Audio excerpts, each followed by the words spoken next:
இந்த பாடலை உங்கள் முன் வைக்கிறோம். வாருங்கள்.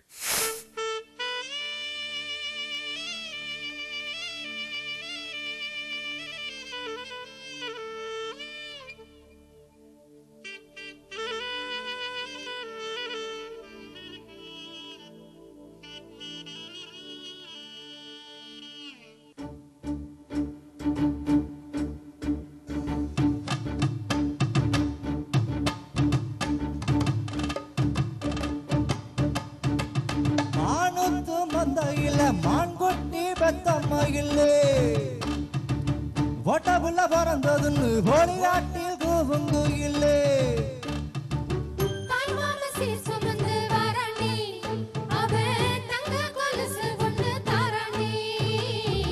சிறு சுமந்த சாதி சனமே ஆறு கடந்தா ஒரு வருமே சிறு சுமந்த சாதி சனமே ஆறு கடந்தா ஒரு வருமே மானொத்து மந்தையில மான்கொட்டி வத்தம்மையில்லே பொட்ட புள்ள பிறந்ததுன்னு ஒளிகாட்டில் கூவுங்கு இல்லே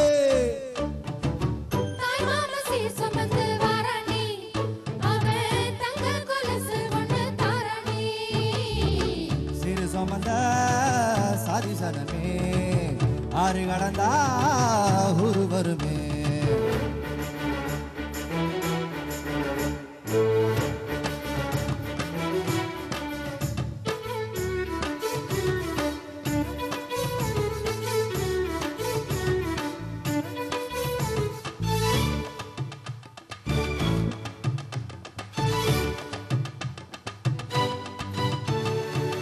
நாட்டுக்கோழி அடிச்சு நாக்கு தொட்ட சமைச்சு நல்லெண்ணெய் ஊத்தி குடியாத்தா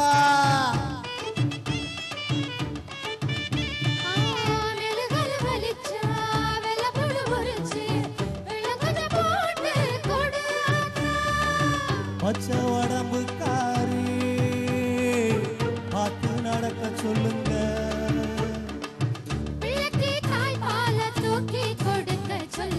மச்சான திண்ணையில போத்தி படுக்க சொல்லு மானொத்து மந்தையில மான்கொட்டி ரத்தம்மையில்லே பொட்ட புள்ள பிறந்ததுன்னு ஒளிகாட்டில் கூவுங்கு இல்லே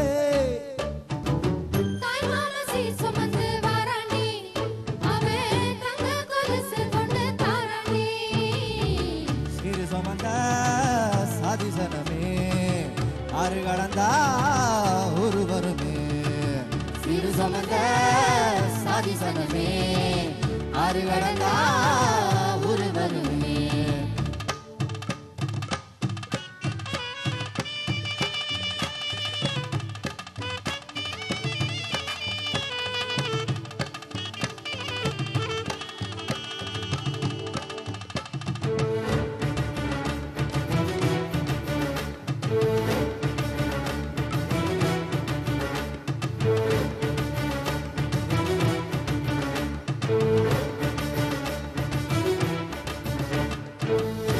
பால் குடிச்சாரி வழிஞ்சி போகுமுன்னு எருவா பால் குடிச்சாய் அப்பா வந்து சேருமுன்னு காராம்பசு ஓட்டி தாண்டி தாய் மாம வெள்ளி சங்கு செஞ்சா வழக்கி வைக்க வேணுமுன்னு தங்காத்து சங்கு சங்கி தாராண்டி தாய் மாம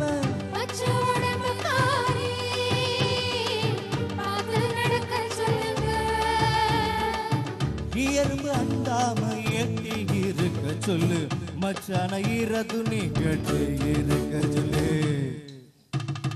மானொத்து மந்தையில மான்கொட்டி வத்தம்மையில்லே ஐயோ பொட்ட புள்ள பிறந்ததுன்னு ஒளிகாட்டில் கூவுங்கு இல்லே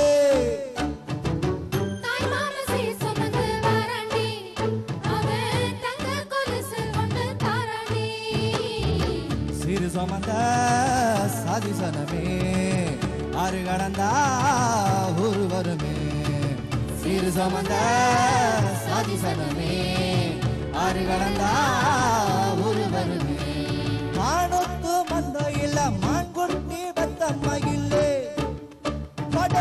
பொட்ட புள்ள பிறந்ததுன்னு ஒளிகாட்டில் கூவுங்கு இல்லே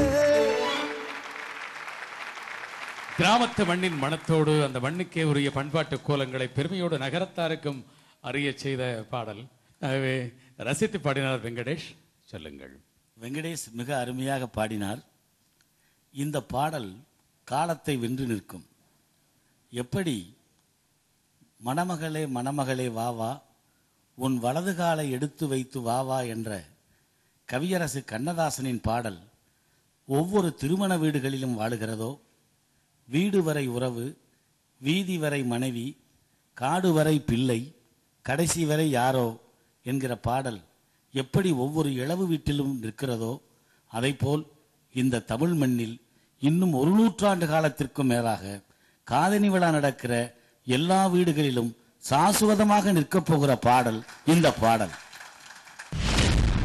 நிறைவிலே ஒரு அமைச்சருக்கான அந்தஸ்தோடு தமிழ்நாட்டை தலைநகரில் பிரதிநிதித்துவம் செய்யும் மிகப்பெரிய பொறுப்புகள் இருந்தும் கூட கவி பேரரசர் மேல் கொண்ட காதலால், அவரது உறவினர் என்பதால் மட்டுமல்ல, அவருடைய படைப்புகளின் மீது அவர் கொண்ட நேசத்தால் நமது அன்பான அழைப்பை ஏற்று இங்கே வருகின்றிருக்கின்றார் மதிப்புக்குரிய கம்பம் பி. செல்வேந்திரன் அவர்கள். அவரை சொல்வேந்தர் என்று கூட குறிப்பிட்டார்கள். அதனை நீங்கள் சொன்ன கருத்துக்களின் வழியாக நிரூபித்தீர்கள்.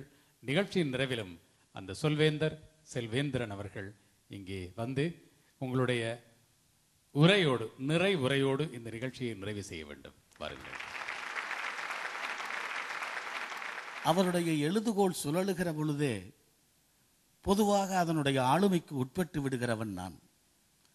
அவருடைய சொந்த ஊரான வடுகபட்டியைச் சேர்ந்த ஒரு திராவிட இயக்க தோழர் முதன்முறையாக அவர் பெயரை என் காதில் உச்சரித்தார். அந்த உச்சரிப்பின் ஈரம் காயாமல் என் இதயத்தில் இப்பொழுதும் இருக்கிறது.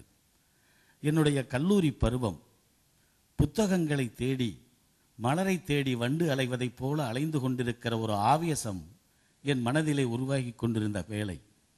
அப்பொழுது அவர் சொன்னார், வைரமுத்து எழுதிய வைகறை மேகங்கள் படியுங்கள் என்றார். வைகறை மேகத்தை நான் தேடினேன், நூலகங்களில் தேடினேன், பல இடங்களில் தேடினேன்.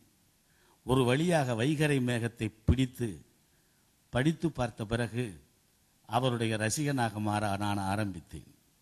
அந்த வைகறை மேகம் பொழிகிற மழை இப்பொழுதும் எங்கள் இருவருக்கும் இடையில் ஒரு அடைமழையைப் போலதான் பொழிந்து கொண்டிருக்கிறது.